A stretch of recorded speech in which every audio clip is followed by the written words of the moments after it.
Si Tonpa, na kilalang rookie crusher, agad na sumuko bago pa man makalapit si Bendot para suntukin siya. Galit na galit si Leo Rio at nagtatatalak pero kalmado lang si Tonpa at sinabing ang tunay niyang plano ay sirain ang mga baguhan tulad nila.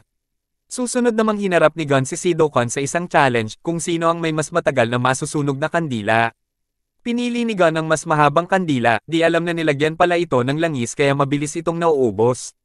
Nang makita niyang malakas ang kandila niya laban sa hangin, binaban niya ito at tumakbo palapit kay Sidokon para hipan ang kandila nito.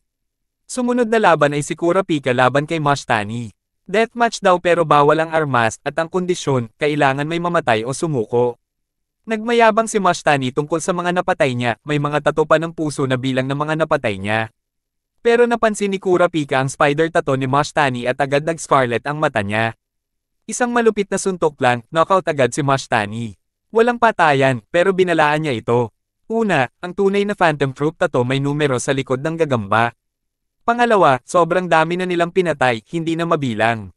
Pangatlo, huwag kang magbanggit ng Phantom Troop sa harap ko o yari ka. Tahimik si Kurapika sa isang sulok habang iniisip ng grupo kung anong galit niya sa mga spiders. Habang nanonood si Lipo, nagrereklamo si Leo Rio na dapat simulan na ang susunod na laban at alisin si Mashtani sa ring. Pero sabi ng susunod na preso, hindi pwede kasi buhay pa si Mashtani, at deathmatch daw yon. Nagdebate sina Leo Rio, Kurapika, at Killua kung anong gagawin. Nag-alok pa si Killua na siya na ang papatay kay Mashtani para matapos na, pero gusto ni Leo Rio magbotohan.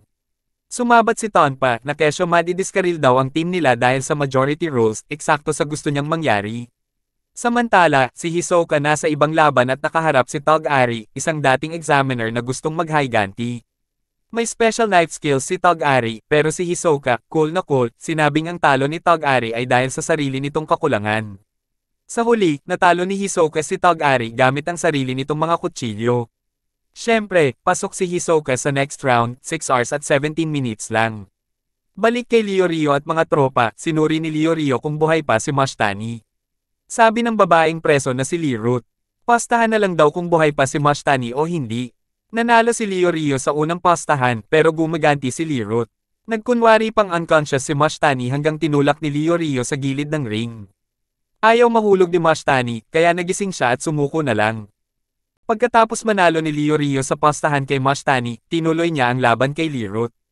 This time, ang pastahan ay ang gender ni Lirut. Kahit halatang babae siya, pinusta ni Leo Rio na lalaki siya. Sabi niya, win-win pa rin kasi kung mali siya, mahahawakan pa rin niya ang katawan ni Lirut. Excited na tinanong niya si Lirut ang sagot at sabi nito, babae siya. Inalok siya ni Lirut na i-check para sure. Siyempre, tuwang-tuwa naman si Leo Rio. Habang pinapanood ni Tonpa, nag-comment siya na siguradong talo si Leo Rio. Pero di natapos doon, nag-challenge pa si Leo Rio ng bato-bato pick. Si Lirut, mayabang na pumayag at nagpusta ng 80 oras. Sabi niya, kaya niyang basahin ang isip ni Leo Rio. Napraning si Leo Rio at nagpanik, kaya sa unang round, ginamit niya ang bato at natalo. Sa pangalawang round, bato pa rin. Talo ulit. Ayun, nadagdagan pa ng 50 oras ang penalty nila. Sa last match, si Jones kontra kay Killua. Nung tinanggal ang posas ni Jones, nagsiyalisan ng ibang preso sa takot. Sabi ni Leo Rio, umatras na si Killua, pero deadma si Killua. Sa isang iglap, dinukot niya ang puso ni Jones. Nagmamakaawa pa si Jones na ibalik ang puso niya, pero wala na, patay na siya. 3-2 ang score, kaya panalo sila. Kailangan maghintay ni Gon at ang tropa ng 50 oras sa maliit na kwarto. Samantala, si Hireta, nakaabot na sa ilalim ng Trick Tower bago maubos ang oras, kaya siya ang pang-apat na nakatapos sa third phase. Habang may 40 oras pa, naghanap ng trip si Gon at Killua para hindi maboring. Habang tulog ang iba, gising si Killua at napansin ni Kurapika. Tinanong niya si Killua kung bakit di siya natutulog, sagot nito, kaya niyang walang tulog ng 2 hanggang 3 araw. Para man trip, tinapon ni Killua ang unan kay Gon. Pero si Gon, kunyari lang palang tulog, tumira pabalik ng unan ng di man lang damilat. Nagkatinginan sila, at ayon nagpillow fight sila. Nagising si Leo Rio, nainis at sinermonan sila. Tuloy ang oras hanggang umabot na lang ng 1 minuto. Tumayo silang lahat sa harap ng pinto, sabik na maghintay. Pagbukas, si Gon, atet na atet, tumakbo agad. Nagsimula silang bumaba sa tower, harap ng maraming obstacle. Sa huli, nakarating sila sa kwarto na may 2 pinto, ang O ay matagal pero safe lahat. At ang X ay mabilis pero 3 lang ang pwede. Biglang tinayre ni Tonpa si Leorio gamit ang palakol. Nag-away muna sila hanggang naisip ni Gon na bakit di nila batasin ang dingding. Ginawa nila at sabay-sabay nilang natapos ang third phase. Sa Whale Island, nakatanggap si Tia Mito ng liham sa kanyang mailbox na hindi niya napansin habang naglalaba siya. Isang bukas na sobra ang nakapatong sa tabi ng tasa ng kape. Ito ay isang liham mula kay Gon na binabasa niya sa mesa ng kainan kasama ang kanyang lola. Tinanong ni Gon kung okay sila at sinabi niyang okay siya. Sinabi niya sa kanya na kakapasa lang niya sa ikatlong yugto ng Hunter exam na mahirap at pagkatapos niyang umalis sa isla sakay ng bangka, naglayag sila sa bagyo. Sinabi ni Gon kay Mito at sa kanyang lola na hindi niya alam kung gaano karaming mga yugto pa ang darating pero plano niyang malampasan ang mga ito at maging isang hunter tulad ng kanyang ama. Kinuwento niya ang mga karanasan niya sa Hunter exam. Hanggang sa sinabi ni Gon sa kanya hanggang sa muli at nilagdaan ng pangalan niya. Naglakad si Mito patungo sa larawan ng ama ni Gon, ang kanyang pinsan, habang ang kanilang lola sa likuran ay nagsasabi na ang pangalan nito ay Ging at sinusundan ni Gon ang kanyang mga yapak. Tinanong niya ang larawan ni Ging kung masaya siya tungkol dito habang may luha sa kanyang mata. 24 na kandidato ang pumasa sa ikatlong yugto ng Hunter exam sa Trick Tower. Kasama dito sina Hisoka, Gitaraker, Hanzo, Hireta, Pokal, Kurapika, Kaluwa, Gon, Leorio, Tonpa, at iba pang kalaban na parang mga NPC lang. Si Lipo, ang parang host ng exam, ay bumati sa kanila at sinabing papunta na sila sa ika-4 at huling yugto sa Zevel Island. Isang lamesa na may kahon ang lumabas at pinadrolat sila para malaman kung sino ang target nila. Excited ang lahat pero nung nalaman ni Gon na si Hisoka ang target niya, biglang parang gusto niyang humiga ulit sa damuhan at mag-isip ng life choices niya. Si Kaluwat na hindi memorize ang ID numbers sabi lang na bahala na. Pagdating sa isla, ini-announce ni Kara na 1 week sila doon para magka 6 points gamit ang badges. Si Gon, determinado pero halatang kabado, ay nagpractice gamit ang fishing rod niya. Nakita niya kung paano magnakaw si Pokal gamit ang poisoned arrow kaya na-inspire siya. Pinractice niya kunin ang mga bagay gamit ang rod mula sa prutas hanggang sa lumilipad na ibon. Pero hindi niya alam, si Hireta, ang parang hunter na stalker, ay nakabantay lang buong oras, parang villain na may plano siyang guluhin. Sa wakas, naperpekto na ni Gon ang diskarte niya para maaga ang badge ni Hisoka. Napansin niyang duguan na ang mga kamay niya at puro paltos dahil sa 2 araw na walang tigil na practice. Dahil dito, naakit ang mga hemotropic butterfly sa amoy ng dugo. Naalala ni Gon na may sugat si Hisoka sa balikat mula sa Trick Tower, kaya ginamit niya ang mga paru-parong ito bilang tagahanap para mahanap si Hisoka. Nakita niya si Hisoka at tahimik na nagtago sa likod ng mga damo, hinihintay ang tamang pagkakataon para umatake. Samantala, si Leorio naman ay nakatagpo si Tonpa na may kasabuat na si Sami sa pagnanakaw ng mga badge. Biglang dumating si Kurapika na walang kiyeme, pinigil si Tonpa at tinalian ito. Iniwan nila ito sa bato na may nakasulat na, huwag pakainin. Nahuli rin nila si Sami pati ang alaga niyang unggoy. Nabawi ni Leorio ang badge niya at nakuha ni Kurapika ang kay Tonpa, sapat para makaipon ng 6 na puntos at makapasa. Sa madaling araw, naramdaman ni Hisoka na may tao sa damuhan. Lumapit siya, pero si Gus pala ang nandoon. Hinamon siya nito, pero sa halip na labanan, iniwasan lang ni Hisoka ang mga atake.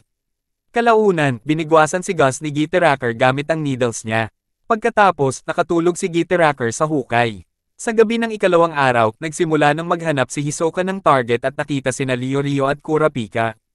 Habang nakatago sa damuhan, patuloy na minamanmanan ni Gon si Hisoka, naghihintay ng tamang pagkakataon para umatake.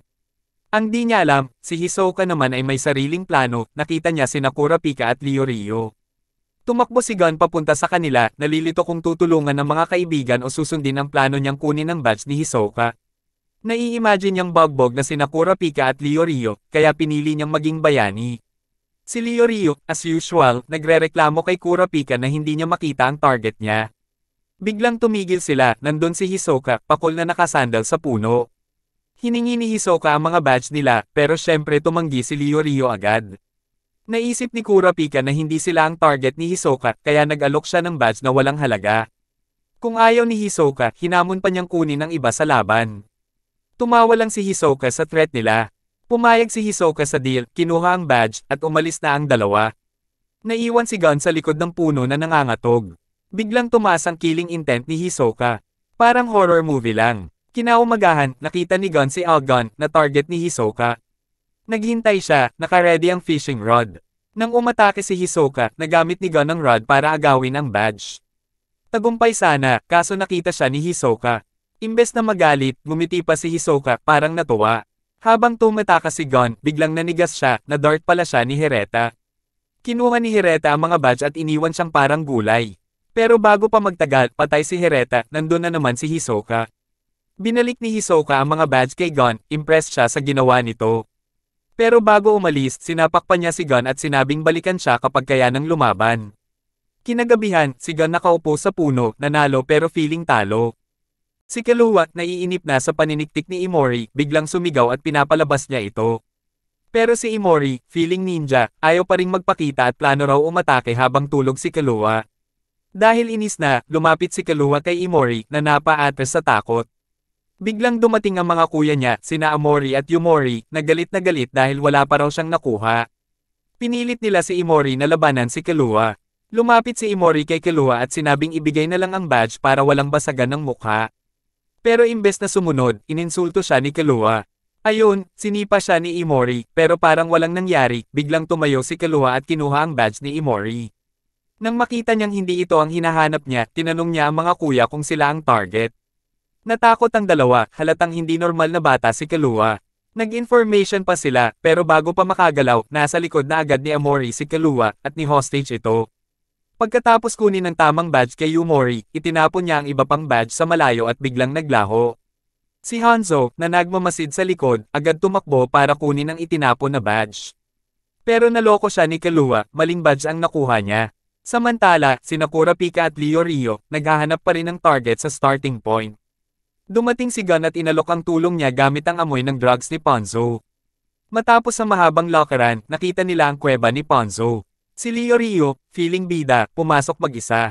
Pero maya-maya, sumisigaw na. Nang tumakbo sina Gon at Kurapika, nakita nilang nakabulagta si Leorio. Puno ng kagat ng ahas. Pinaliwanag ni Ponzo na si Bourbon na napatay na niya ang may pakana ng bitag. Ang problema, may mga ahas na umaatake kapag sinubukan nilang lumabas. Natrap sila at hindi nila alam kung paano makakaligtas.